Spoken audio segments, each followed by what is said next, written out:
Hello, everybody. Welcome to Everything in Moderation podcast. We have the Cowboy here.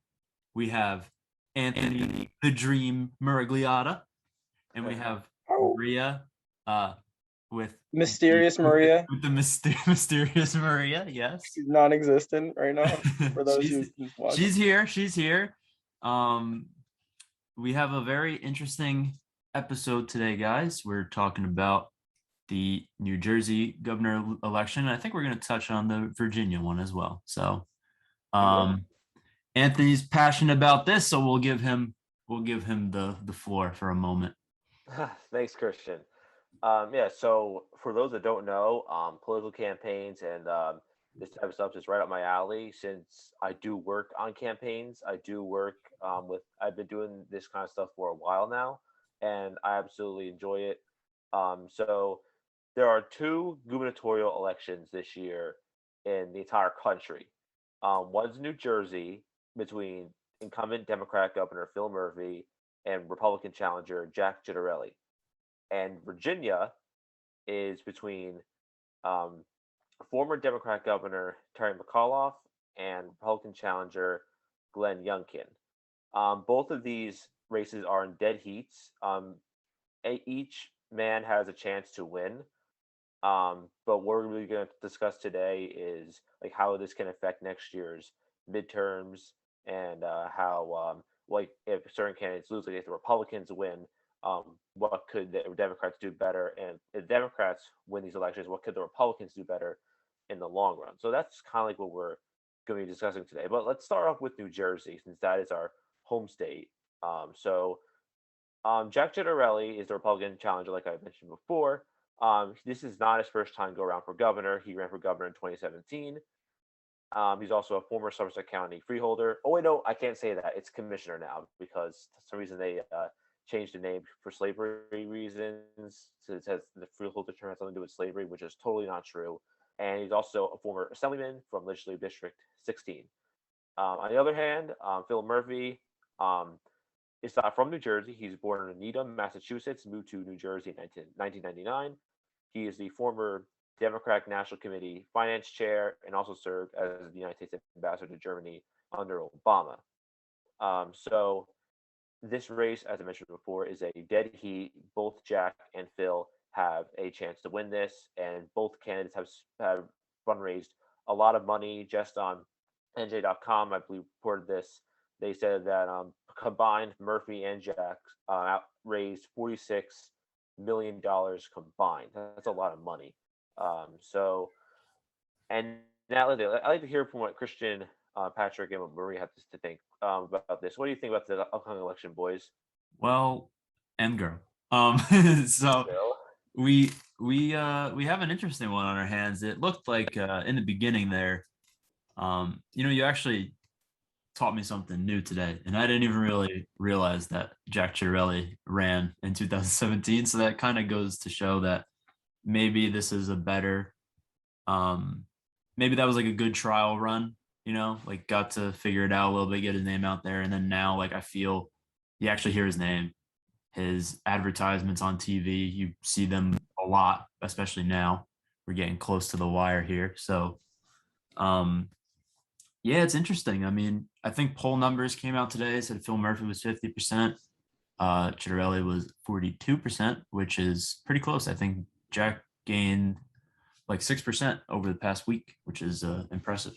Um, I don't know if it's enough to win, but it certainly made this a lot less clear than when I first heard this was happening, because I was like, Phil Murphy's probably just going to win.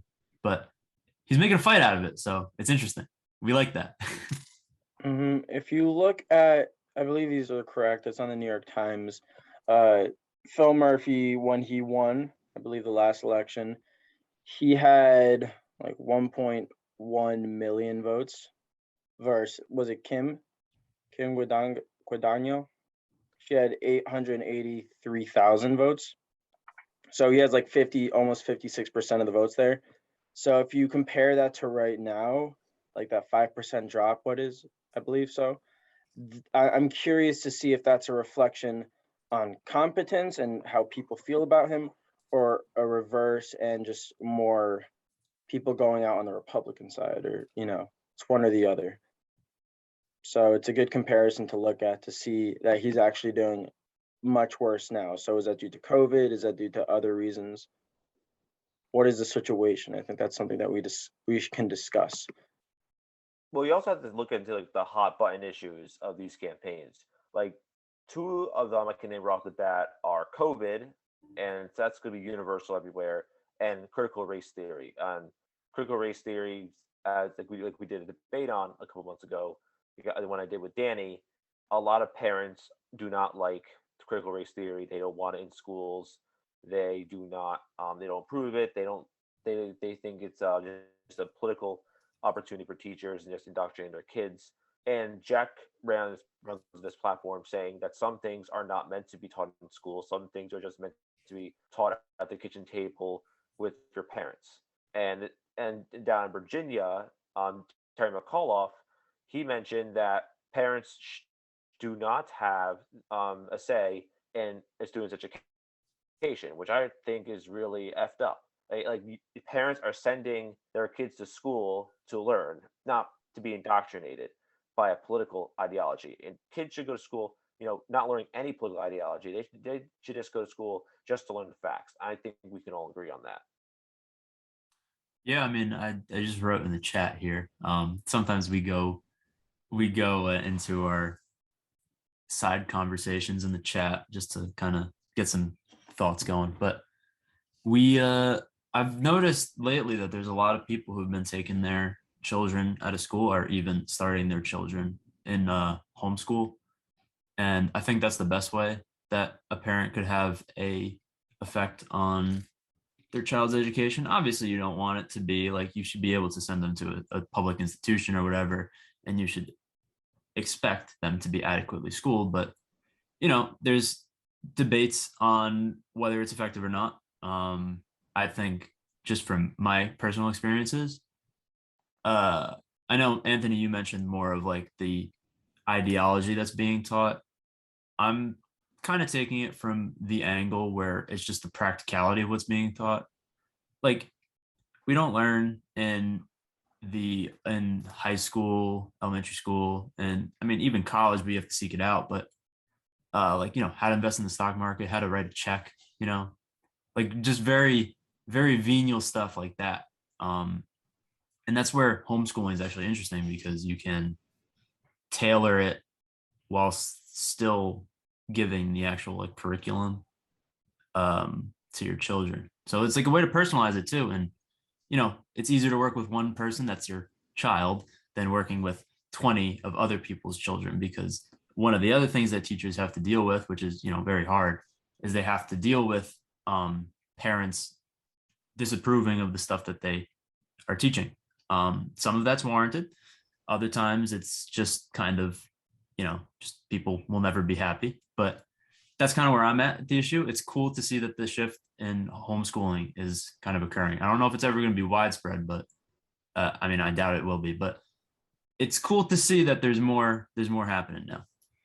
I do like it. And although I don't want there to be too much homeschooling, I think a lack of normal socializing and slight bullying upon people is necessary for people to have a hardened shell, to grow. Yeah. So, because if you're just at home and you're given all that love, it will not hit you great in the real world. And yeah, I feel like it's very inconvenient for those. I think it should be taught more so in high school, just how to write a damn check, how to do any of these things. You'd be Which amazed how many people our yeah, age don't know how to write a check. and and just there are so many things that are not taught that should be taught. Like Spain is in Europe and not in Mexico. Anyway. Maria, what are you thinking on the issue?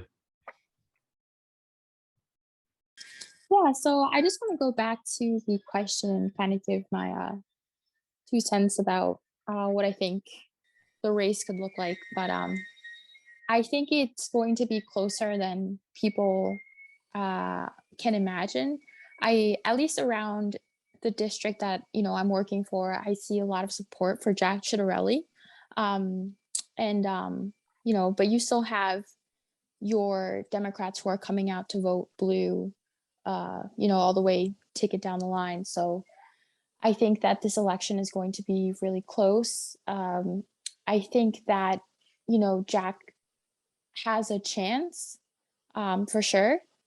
And I think, you guys really touched upon like the big differences, in, the governor's stances that are really like hot topics right now. And, from people that I've been talking to in the neighborhoods, uh, they really seem to be pressing on key issues in New Jersey. So I think we'll just have to wait and see what happens next week. Yeah, I mean, I'm looking forward to it. I find that local elections like this are way more exciting than presidential stuff because I actually feel like you could actually make a difference here. So that's a little jab at the Electoral College. I like to just shout them out, but the Not having California win elections, Christian. yes, yeah, that's always nice. I mean, but it's just yeah, it's cool. It's cool to be a part of something like this. I'm sure Luke would disagree. I think Luke would give a great discussion on the importance of voting. I think so. I kind of regret that we didn't get him here today, but that grad school life is busy. But what do you think, Anthony? This is a question to you, since you're probably the most well-read on Jack's policies and all that. What do you think will be the most meaningful change that Jack will bring if he wins? Well, Jack is running on a platform pretty much saying that New Jersey is broken. And if you elect me, then I'll fix this broken state.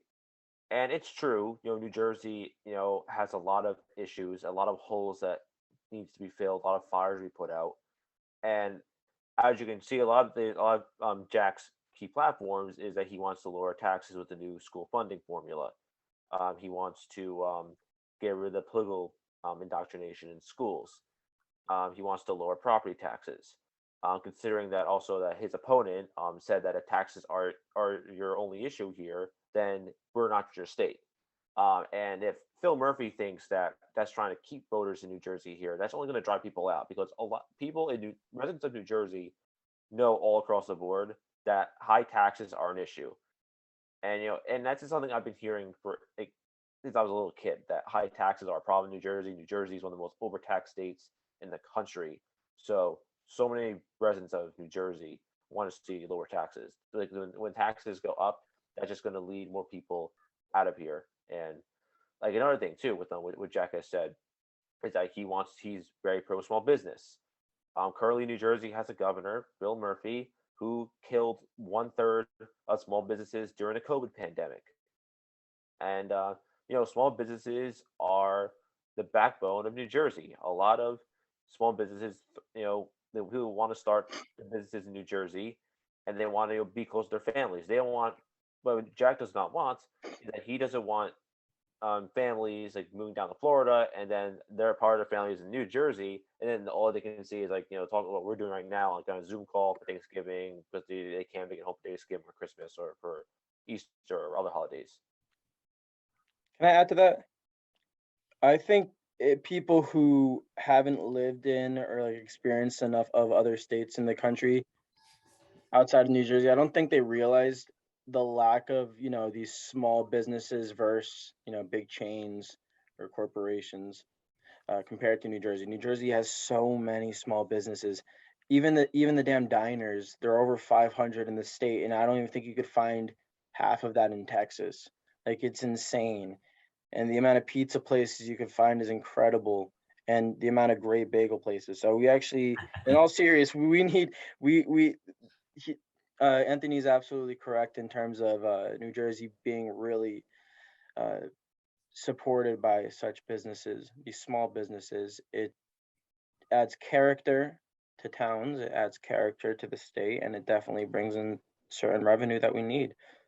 So, when taxes are being so detrimental to such businesses and the people around trying to keep them, it really puts a damper on who we are, although we are very underrated state out here. Another thing I want to add, Patrick, is it's not just small businesses that matter; it's the big businesses that matter too. Just this year, Nabisco had until this year a headquarters in Fair Lawn, New Jersey, and Mhm. I'd pass by the headquarters at night when they're baking the Oreos, and Nabisco pulled their headquarters out and they moved it to a new plant in Virginia. It's And not the there new anymore? plant they have in Virginia, oh no, yeah, Fair Lawn, the Nabisco plant closed in Fair Lawn. It was, Oh, wow. yeah, so Phil Murphy had his chance to save the Nabisco plant, but him and his I'll just say the word cronies for now, um, failed to keep him here, and that's 600 jobs lost in that area, and that's a huge hit for New Jersey, and it doesn't help, our jobs here. It only makes it worse. Um, and 600 people have looked for a job, and and also the Nabisco plant's been in New Jersey for decades. Like that's something that people are very dearly going to miss. And they go, oh, and now I want to eat an Oreo cookie. I'm not going to think, oh yeah, this came from the Fairlawn plant in the right in right in my own state. I'm going to think, oh yeah, well this came from like a couple states away down in Virginia. Things are a little different when things are made in your own state because I think it just makes it like makes you feel better that way. I know someone's father. I knew someone's father who worked there, especially with the Oreos specifically. No lie. So to personalize it, you have people losing jobs. Gosh. Maria, what do you have to say? Yeah, I just wanted to add, I think a lot of the sentiments, including mine, for Phil Murphy's that, um, he did sign executive orders for instituting vaccination and like testing requirements for grade school. So, preschool and up. And I really think that that's important because he's really trying to keep our kids safe. I know that's pretty controversial. That's my take on it, and I think that many Democratic supporters have taken that into consideration who have kids and want to keep their kids safe. So while they say that there's much progress that needs to be made in New Jersey, that's one of the reasons that people are really standing behind Murphy, that he was able to take these executive orders and you know make that happen. Um, so I think, I guess this is just a bit of a tangent, but going on to something that I think is going to be super important is the school board elections in like each town. So I think that's another thing that we should be looking at, besides Murphy and Chiarelli.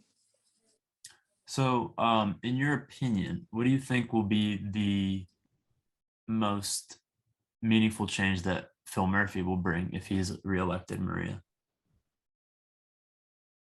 Yeah, that's a very good question.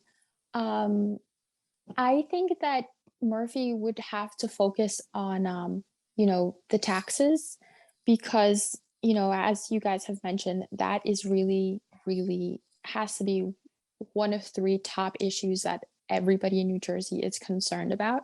And if he's elected, he has to figure out ways where, we can cut taxes. He's not going to. Right. For small businesses or whether that's households. But I think that that would be the main tackling point for Chitterelli or for Murphy. So yeah, I mean, it brings a very different opposing forces here because you have um, Jack kind of just championing the lower taxes and the anti-critical race theory thing, and you have Murphy kind of just going more of the same. I don't know if he will touch taxes. I think he should, even if he is reelected, but I don't know if that's on his agenda per se. Which is, Didn't it's talk actually about it. it's actually pretty funny that like he's the taxes are the way that they are considering he worked at Goldman Sachs. Um, you know, yeah, you didn't know that. It doesn't make any sense to He me. was a So, he was a big investment banker, and he it's just like normally those guys love lower taxes. So, but it's a little different. I think taxes can be good if they're used well, but I think that New Jersey's taxed a little extraordinarily because that the plot of land that we live on is by no means big, but we are taxed like at the same rate that a town in Franklin Lakes is taxed that's 2-3 acres, you know? It doesn't make any sense. So, I mean, obviously that's like a town thing too. We also have to realize, and what Maria mentioned about the school board elections, your local government is just as important as state government, because just think about it.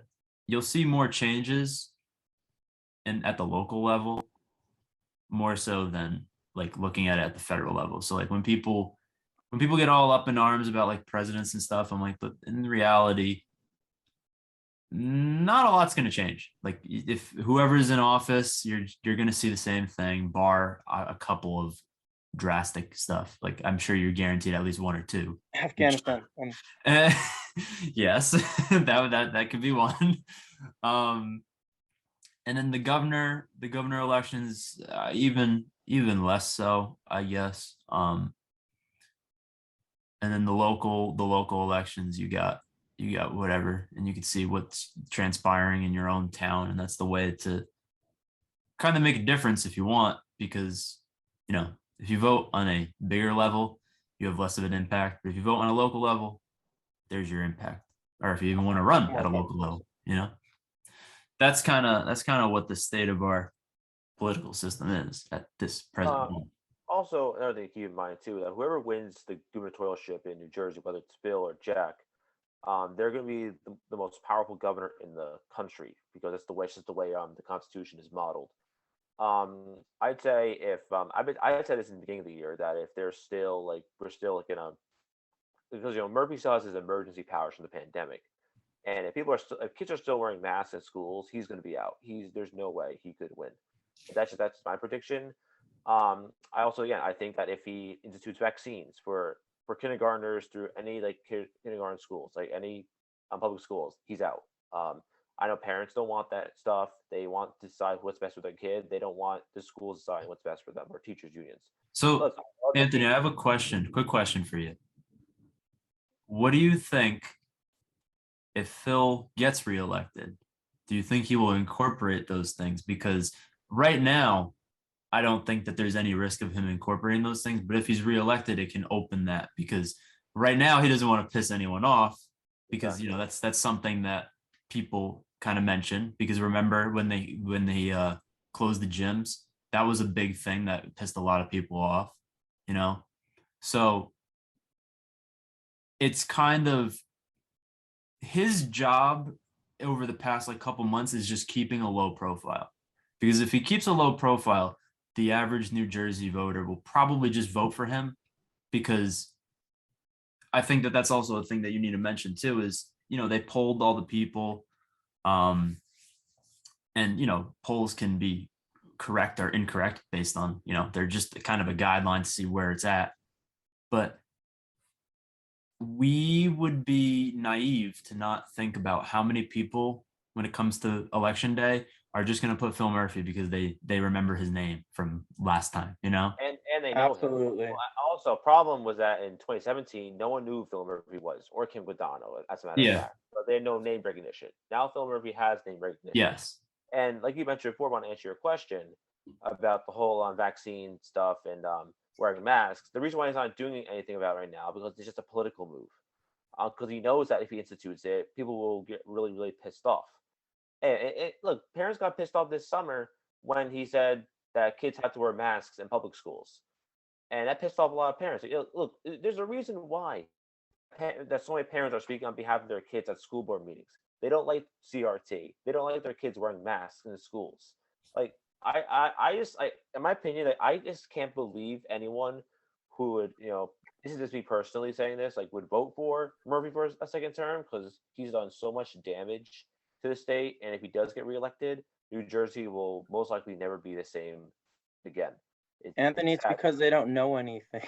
They're not paying attention. They gotta watch our show. All they know is Biden has chocolate chip ice cream. Trump is orange, and that is it. All I can say, just logically, is I remember in kindergarten falling in love with the girl for the first time. Saw her on the face, like, wow, it's an angel. I can't imagine that happening now with any people with the mask? How do you socialize? How do you learn anything? How do you get cues? Like everyone's gonna end up being not just health wise, but mentally. Like everyone's gonna be so awkward if you can't see the majority of your damn face. It makes no Patrick, sense. Patrick, if like there's a reason why there's a like the average voter is a low info voter. I hate to say it, but it's a fact. It has to be put out there. Look, and they like and you have all these low info voters. Then you wonder why they probably wonder why Bernie Sanders is a good candidate for president. There's probably a lot of people out there, and I think they're all pretty dumb. But anyway, look, like who would actually support a socialist president, He's right? Like handsome. I would. Well, I just want to. I would just like to I add. didn't ask you, Maria, so let me No, just- okay, relax. Oh, Let Maria speak. No, let her Yeah, speak. I just wanted to Well, I'm add gonna in, say like, that let these oh, make these low info voters, like get them educated, get them to make sure that you want a good governor in Anthony, office. And not Anthony, one the thing is with low info voters, they don't care. Yeah, I realize that. It's hard for us to kind of realize that, but the average person doesn't know the 12 different variations of communism. Like it's you can't ask that of people either, because like it's kind of hard, because if you want to teach it in schools, then it becomes a question. It's like, oh, like you're teaching communism in schools, oh, you're teaching fascism in schools, like And no, kids no, hate everyone's gonna be history mad. anyway. Kids can't even read into history. Like, oh my God, this is so boring. And then and then they start complaining about things and making historical comparisons as if they've actually read a chapter in their textbook. So Maria, go ahead. yeah, no, I wanted to add that, like, of course there's like low information voters on both sides, and it's a hard decision for people, for voters who are informed on, like, okay, I stand on, gun rights on this side, but at the same time, I want to keep my kids safe on the other side. So it comes down to, like, the very, very informed voters who are voting, to what side they're going to pick, for governor.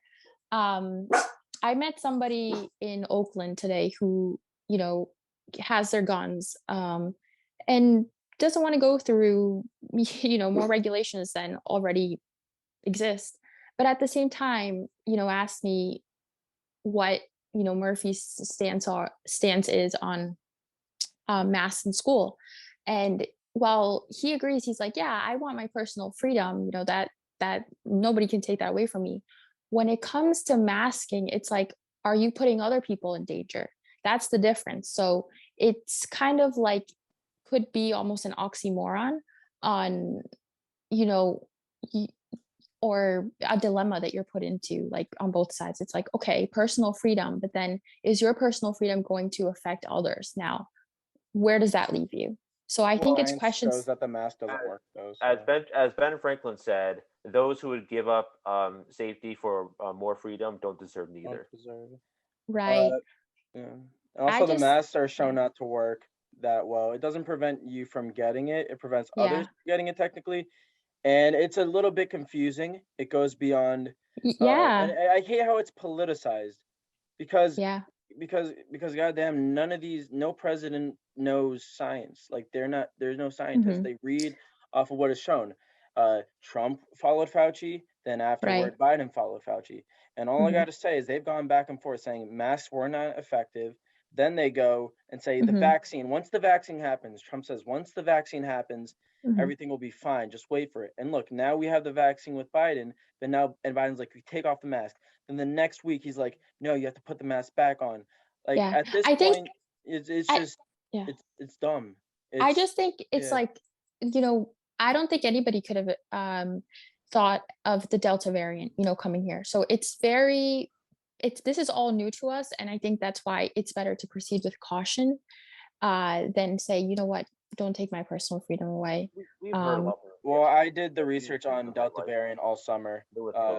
Oh, I'm not a doctor, so I don't know. I just Yeah. rather be safe So than the sorry. best case to look at, if you want to compare the US to a different country that went under Delta, that is the UK. And the UK has had, they haven't put in any restrictions or bans in terms of the coronavirus, even since the Delta. They didn't impose anything during it. And doctors, scientists were quite stunned because the peak hit, like the peak amount of cases, where people were very worried, it hit way earlier than expected. So hopefully that occurs in the U.S. as well.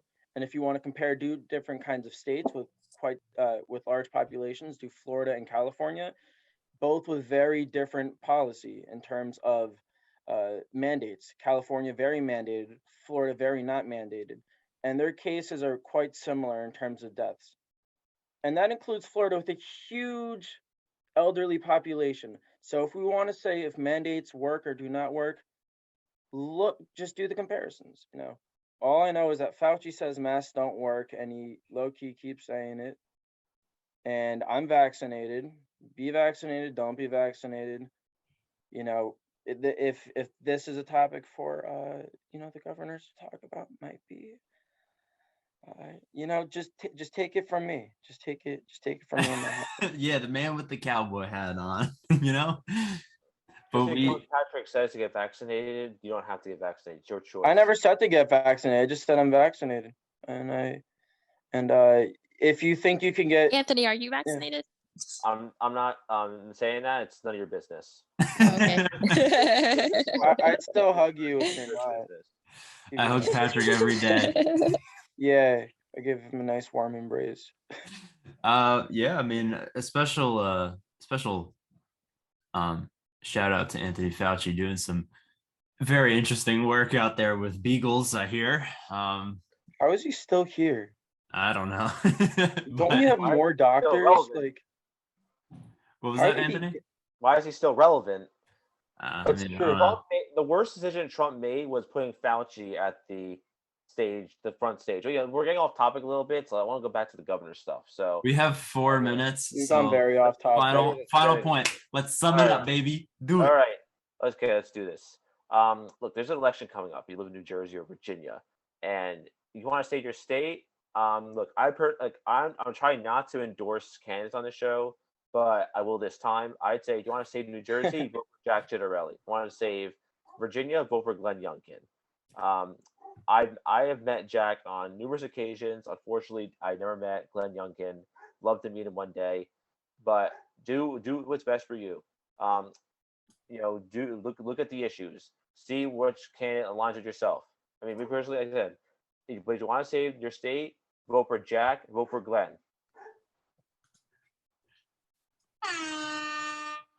Yo, we got sound effects now, baby. Let's I